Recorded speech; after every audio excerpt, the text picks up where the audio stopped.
I kept this secret to protect us. Or, so I thought there's a difference between privacy and secrecy. I didn't realize I had crossed that line until it was already too late. For weeks, maybe longer, I held something back. Not something dramatic, not betrayal, not deception in the obvious sense, just truth. A truth about how deeply I felt, a truth about where I saw this going, a truth about what scared me. I told myself I was protecting us.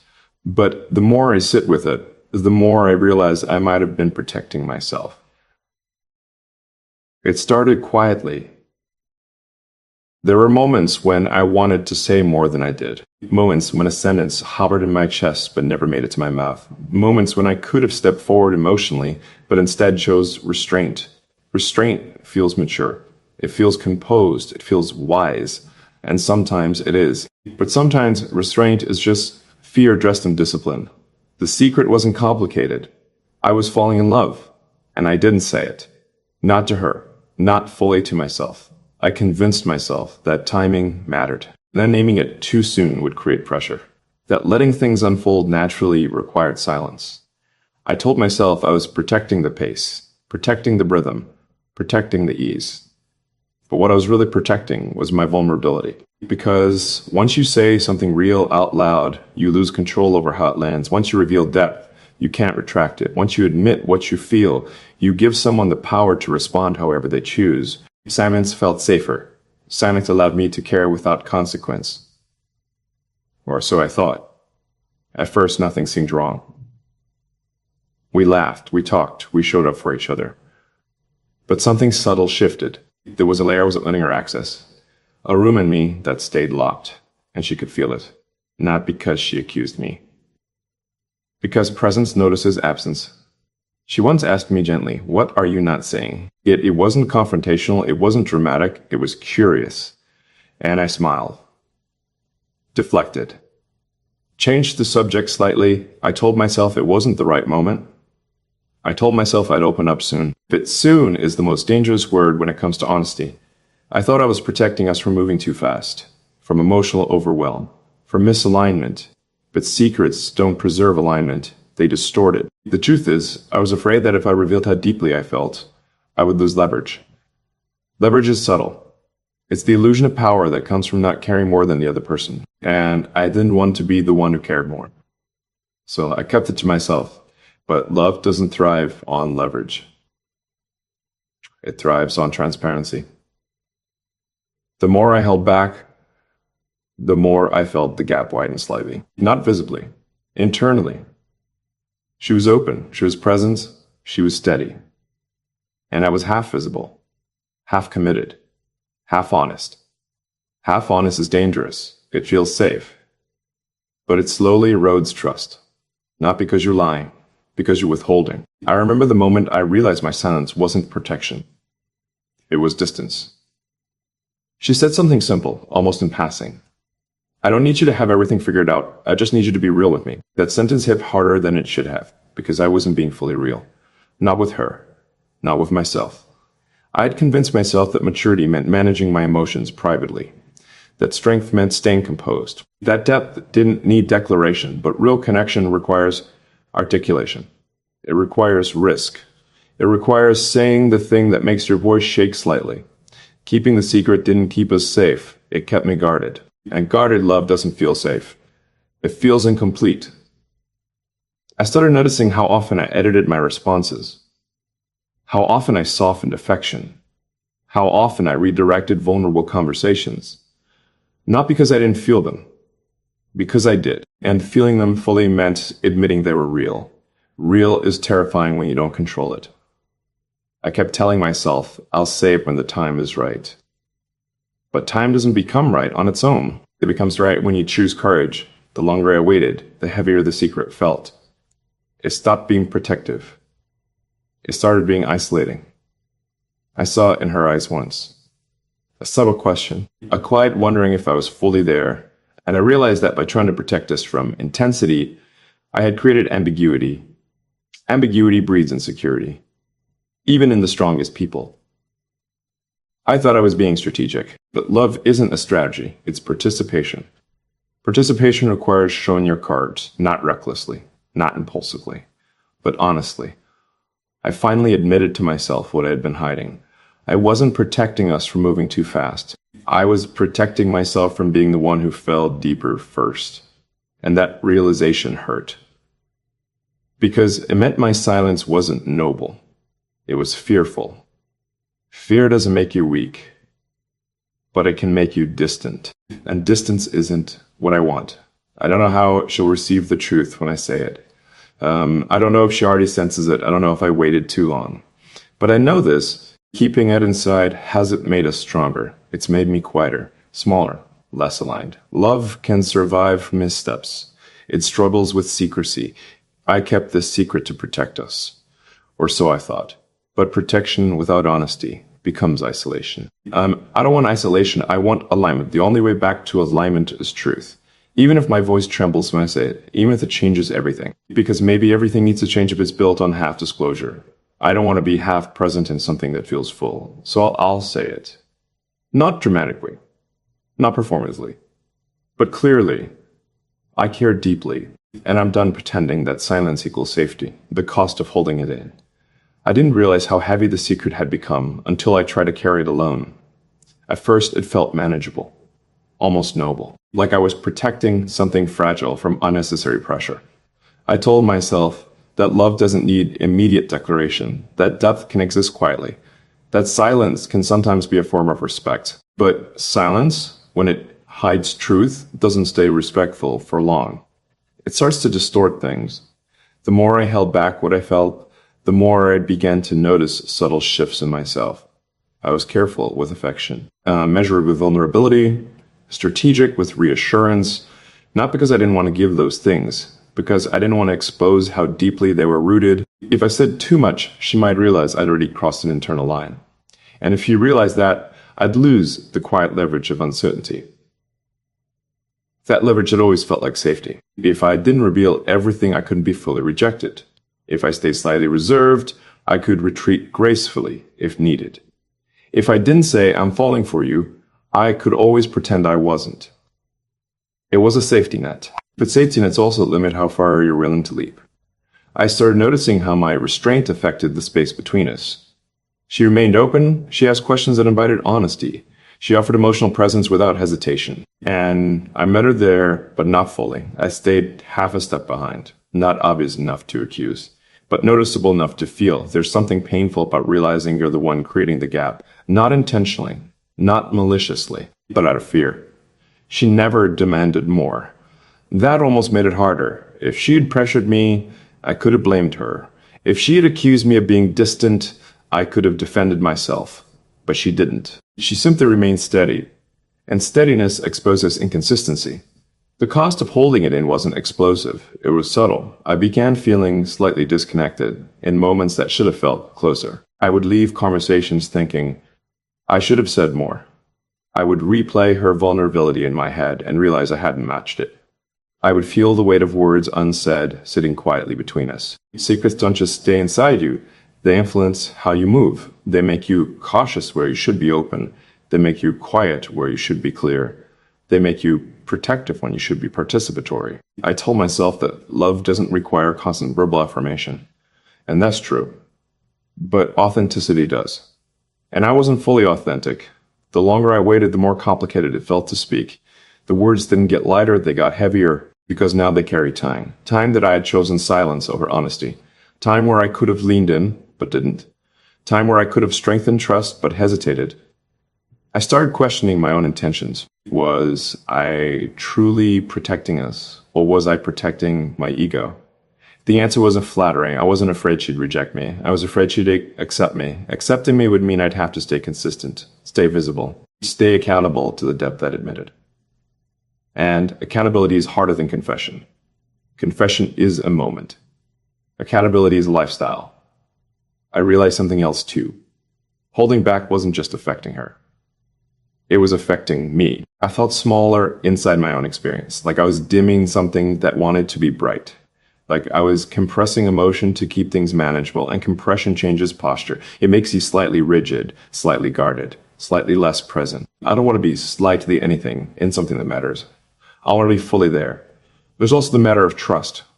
Trust isn't just about fidelity or loyalty. It's about transparency. It's about knowing that the person in front of you isn't filtering themselves to maintain power. It's about feeling like you're meeting someone where they truly stand. I wasn't giving her that. I was giving her a curated version of my depth. Curated depth isn't dishonest, but it's incomplete. An incomplete connection eventually feels unstable. I think about the way she looks at me sometimes. Steady, present, not scanning for exits, not protecting herself from feeling she shows up fully. And I've been showing up carefully. There's a difference. Careful love feels controlled. Real love feels exposed. Exposure isn't weakness. It's trust. Trust that even if the other person doesn't mirror your depth exactly, you'll survive the honesty. Trust that being real won't destroy you. Trust that vulnerability is worth the risk. The more I held it in, the more I realized I was denying her the chance to respond authentically. I was making decisions on her behalf, assuming she might feel pressured, assuming she might pull away, assuming silence was kinder. But assumptions don't build connection. Communication does. There's something humbling about admitting you've been wrong about your own intentions. I thought I was being patient. I was being protective. I thought I was being wise. I was being afraid. And fear is understandable, but it's not sustainable. I don't want to be someone who loves in theory but hesitates in practice. I don't want to protect myself so thoroughly that I miss the chance to build something solid. I don't want to look back and realize I muted my truth in the name of safety. The cost of holding it in has already been paid in small ways. Moments that could have been deeper, conversations that could have been clearer, trust that could have been strengthened sooner. I can't undo that time, but I can change what happens next. The truth isn't dramatic, it's simple. I care deeply. I see a future where she's part of my life in meaningful ways. I don't want to pretend this is light when it feels layered. Saying that doesn't guarantee anything. But silence guarantees distance.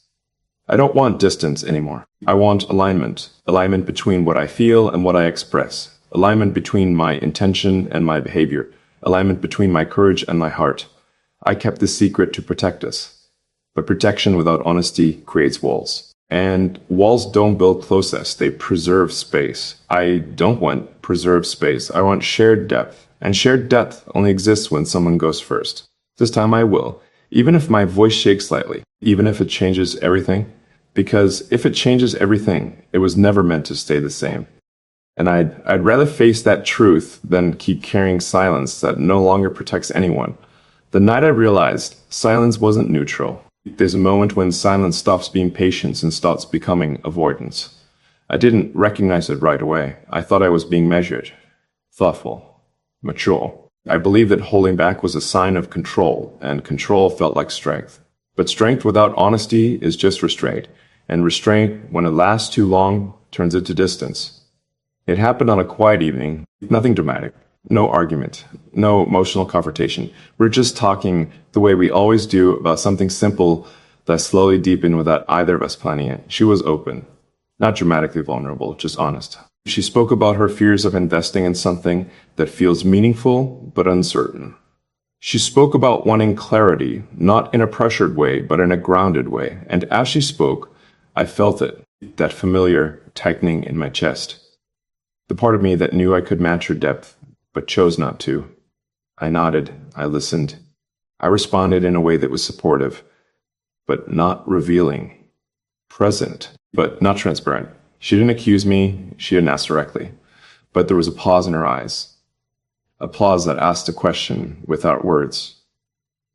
Are you fully here? And for the first time, I felt the weight of what I wasn't saying. Not as strategy, not as protection.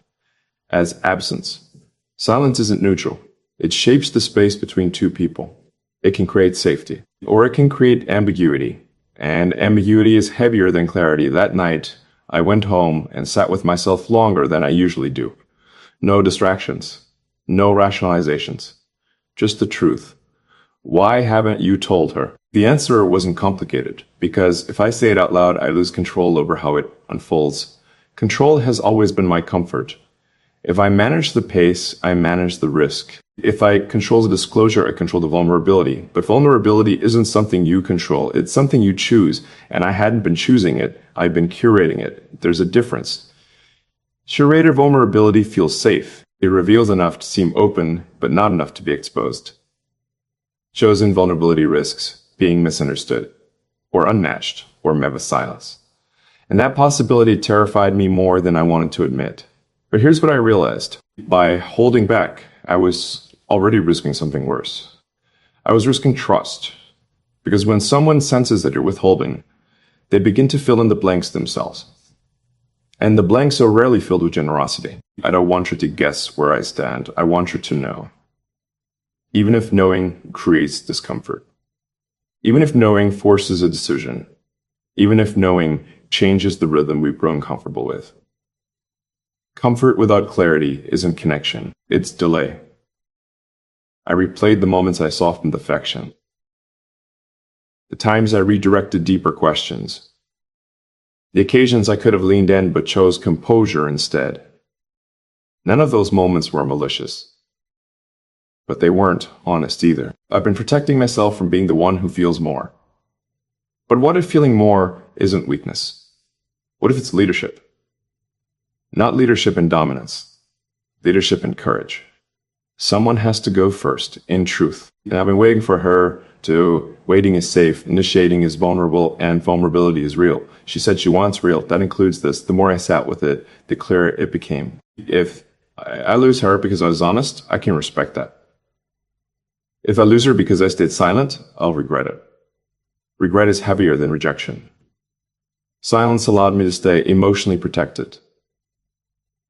But protection doesn't build intimacy. Presence does. And presence includes articulation. I think about the version of us that could exist if I stopped managing perception, if I stopped moderating depth, if I stopped calculating how much I reveal. That version feels aligned, not because it's guaranteed, but because it's honest. Honesty doesn't ensure permanence, but it ensures integrity. And I care more about integrity now than I care about control. There's also something freeing about admitting what you feel, not because it binds the other person, because it aligns you with yourself. I'm tired of feeling slightly split. One version me deeply invested, the other version composed and cautious. I want one version, fully present, fully real. She deserves that. Not because she demanded it, because she embodies it. Her steadiness challenges my restraint. Her openness challenges my calculation. Her clarity challenges my ambiguity. And I don't want to be the man who retreats from challenge. I want to be the man who grows through it. The secret I kept wasn't destructive, but it was distancing. And distance isn't what I want. I want closeness that's earned through honesty, not maintained through moderation. That night, I understood something simple. Silence isn't neutral. It shapes the future quietly. And if I stay silent much longer, the future will shape itself without my full participation. I don't want that. I want to be part of what we become, fully, not cautiously. So I made a decision, not impulsively, not emotionally, deliberately. The next time the space opens for truth, I won't redirect it. I won't soften it. I won't shrink it. I'll say what I've been holding. Not dramatically, not theatrically. Simply, I care deeply. I see this as meaningful, and I don't want to pretend otherwise. If that shifts everything, then it shifts everything honestly. And honesty is the only protection that actually strengthens connection. I kept the secret thinking it preserved us. Now I see that truth is what will either strengthen us or clarify us. And either outcome is better than quiet distance. The moment I stop hiding and let the truth stand, there's a specific kind of tension that builds when you've decided to tell the truth, but haven't said it yet. It hums quietly under every interaction. It shows up in pauses, in the way you overthink simple messages, in the way you rehearse sentences internally before you speak. I've been living in that tension, not because the truth is dramatic, but because it's vulnerable. I've realized something uncomfortable. The longer I hold this inside, the more I distort our connection without meaning to. When you withhold depth, you unintentionally limit growth. You create a ceiling that no one else agreed to. You define the emotional capacity of the relationship unilaterally. And that isn't protection, that's control. Control feels safe. But safety without openness becomes stagnation, and stagnation slowly turns into distance. I think back to all the small moments where the opportunity was there. A pause, where she looked at me as if she sensed more beneath my words. A conversation that naturally drifted toward vulnerability, a silence that felt full, not empty. Each time I chose caution. Each time I softened the truth, Each time I told myself, not yet. But not yet has started to feel dishonest. Not because she demands more, because I do. I demand more for myself. There's a version of me that stays quiet forever. That version believes love should be proven through actions only. That words complicate things. That restraint equals maturity. But that version is incomplete, because love isn't just demonstrated. It's articulated. Articulation doesn't create pressure, it creates clarity. And clarity, even when it's uncomfortable, builds trust. I don't want her guessing where I stand. I don't want her interpreting my steadiness as indifference. I don't want her wondering whether she's deeper in this than I am, because she isn't. If anything, I've just been quieter about it. Quiet love is still love. But unspoken love can feel uncertain. And uncertainty isn't romantic. It's destabilizing. I've been telling myself I was protecting us from escalation, from intensity, from moving too fast. But what I've really been protecting is my ego. The ego that doesn't want to feel exposed. The ego that doesn't want to risk imbalance. The ego that wants emotional leverage. Leverage is an illusion. It makes you feel powerful, but it isolates you. And I'm tired of isolation disguised as composure. There's also something humbling about realizing you've been half present, not intentionally, but habitually. I'm used to managing emotion internally, processing quietly, revealing selectively. But that strategy works best when you're alone, not when you're building something with someone. Building requires participation, not just feeling. Participation means speaking, even when your voice isn't perfectly steady, even when the timing feels imperfect, even when you're unsure how it will land. I keep imagining the moment I finally say it. Not the dramatic version. Not the cinematic confession. Just a grounded, honest expression. I care deeply, and I don't want to pretend this is light. It doesn't need to be grand. It needs to be true. And truth, once spoken, reshapes the space between two people. It either deepens it or clarifies it. Both are better than ambiguity. I've learned something through this silence. You can't build trust, unfiltered emotion. Trust grows from consistency and clarity. Consistency in showing up. Clarity in expressing what showing up means. If she feels differently, I want to know. If she feels similarly, I want to meet her there. But neither of us can move forward fully if I'm still editing myself. Editing isn't malicious, but it limits growth, and I don't want to limit this out of fear. There's also the matter of respect. Respect isn't just loyalty, it's transparency. It's allowing someone to respond to your real self, not your curated one. I respect her nudge to keep presenting a moderated version of my depth. The fear hasn't disappeared, it still whispers, what if this changes everything? But maybe everything needs to change. Maybe what we have now is only a fraction of what it could be if I stop hiding. I've always believed courage isn't loud, it's deliberate. It's choosing discomfort over regret. And silence is starting to feel like regret waiting to happen. I want to look back and realize I missed a chance to build something real, because I was afraid to say what was already true. I don't want to protect myself so thoroughly that I sabotage the very thing I care about. I don't want to stay safe at the cost of depth. There's something freeing about deciding to stop hiding. Even before the words are spoken, the decision itself shifts something internally.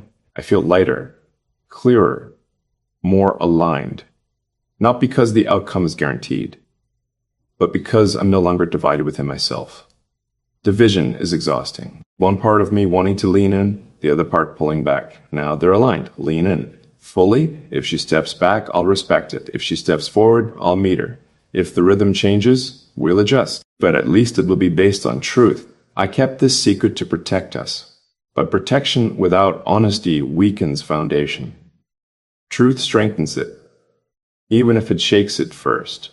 I don't know what happens next, but I know who I want to be. Someone who speaks, someone who risks, someone who values alignment over comfort. The next time the space opens, I won't shrink it. I won't redirect. I won't soften.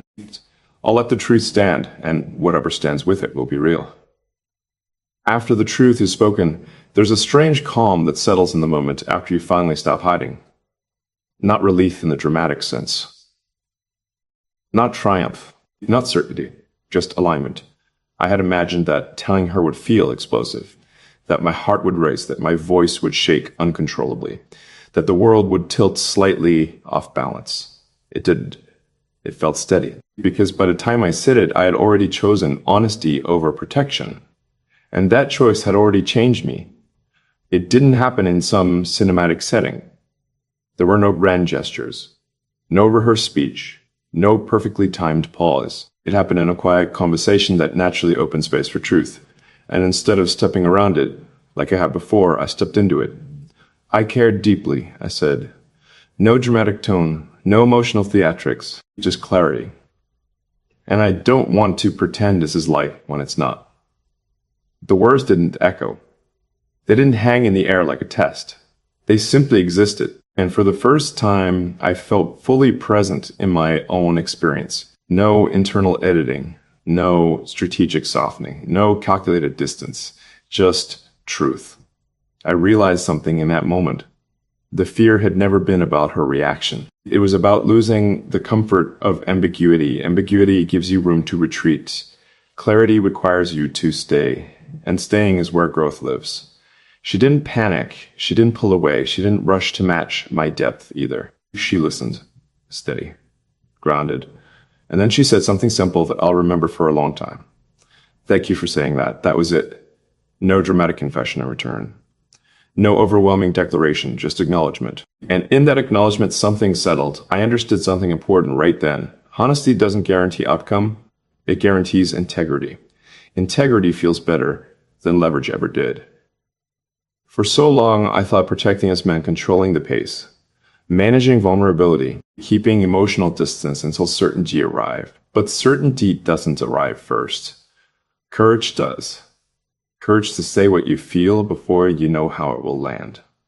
Courage to risk imbalance. Courage to let someone see the full shape of your investment.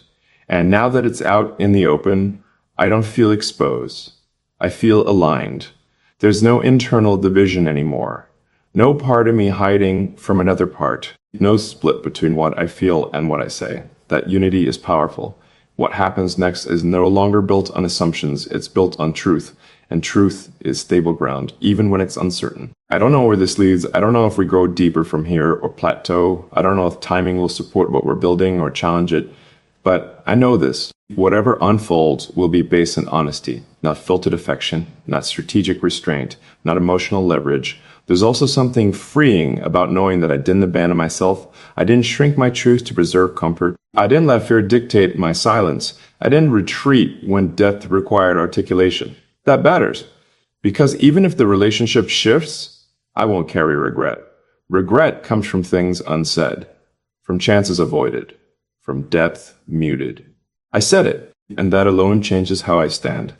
I used to think strength meant composure. Now I understand that strength sometimes means disclosure. It means risking imbalance for authenticity. It means choosing transparency over control.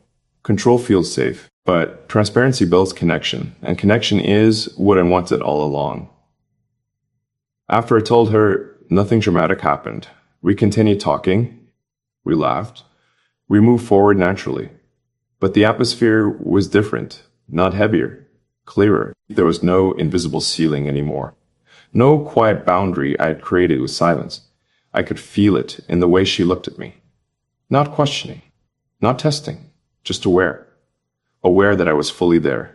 And I was. I kept this secret thinking it preserved something fragile. But what it actually did was limit something strong. Truth didn't break us. It strengthened the foundation. Because foundation built on honesty can hold more weight.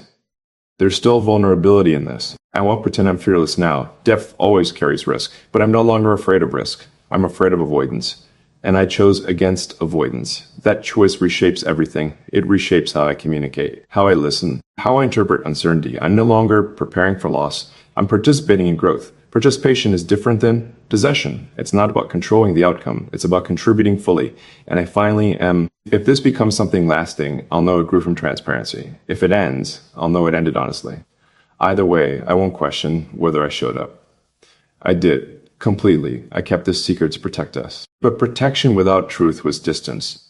Truth was the bridge back. And now that I've crossed it, I don't feel exposed. I feel steady, aligned, real. And whatever happens next will happen on that foundation. Not fear, not silence, not strategy, just honesty. And for the first time, that feels like enough. There's no internal divisions anymore. No part of me hiding from another part.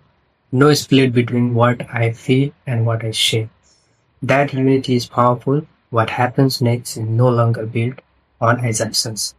It's built on truth, the truth stable grounds, even when it's uncertainty. I don't know when this leads. I don't know if we grow deeper from here and pledge. I don't know if timing will support that we are building or challenge it. But I know this. Whenever unfold will be based on honesty, no filter affection, no strategic distraction, no emotional leverages. There is also something freeing and about knowing that I don't abandon myself. I didn't shrink my truth to preserve comfort. I didn't let fear dictate my silence. I didn't retreat when depth required articulations. That matters. Because even if the relationship shift, I won't carry regret.